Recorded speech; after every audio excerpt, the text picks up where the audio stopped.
जय श्री कृष्णा दोस्तों। एक कथा के अनुसार गजमुखासुर नामक एक असुर से गजानन का युद्ध हुआ।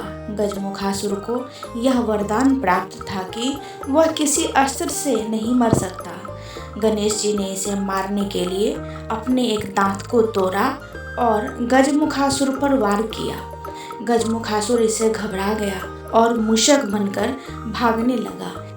गणेश जी ने मूषक बने गजमुखासुर को अपने पाश में बांध लिया।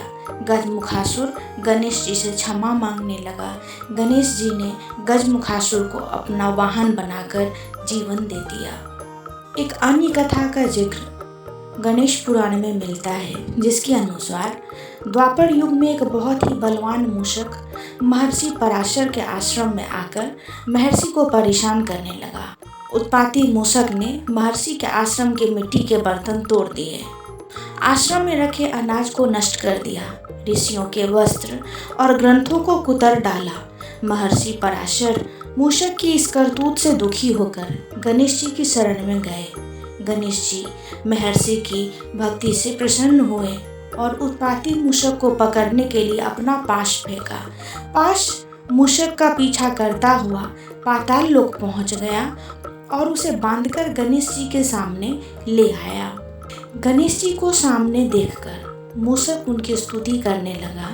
गणेश जी ने कहा, तुमने महर्षि पराशर को बहुत परेशान किया है, लेकिन अब तुम मेरी शरण में हो, इसलिए जो चाहे वरदान मांग लो। गणेश जी के ऐसे वचन सुनते ही मूषक का अभिमान जाग उठा। उसने कहा कि मुझे आपसे कुछ नहीं चाहिए, अगर आपको मुझसे कुछ चाहिए तो मांग लीजिए। गणेश जी मुस्कुराए और मूषक से कहा कि तुम मेरा वाहन बन जाओ।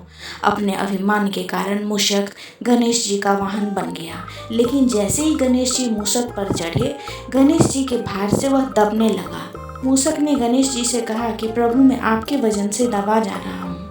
अपने वाहन की विनती सुनकर गणेश जी ने अपना भार कम कर लिया। इसके बाद से मूषक गणेश जी का वाहन बनकर उनकी सेवा में लगा हुआ है। दोस्तों, आपको ये कहानी कैसी लगी मुझे ज़रूर बताएं और कमेंट में जय श्री कृष्णा लिखना न भूलें।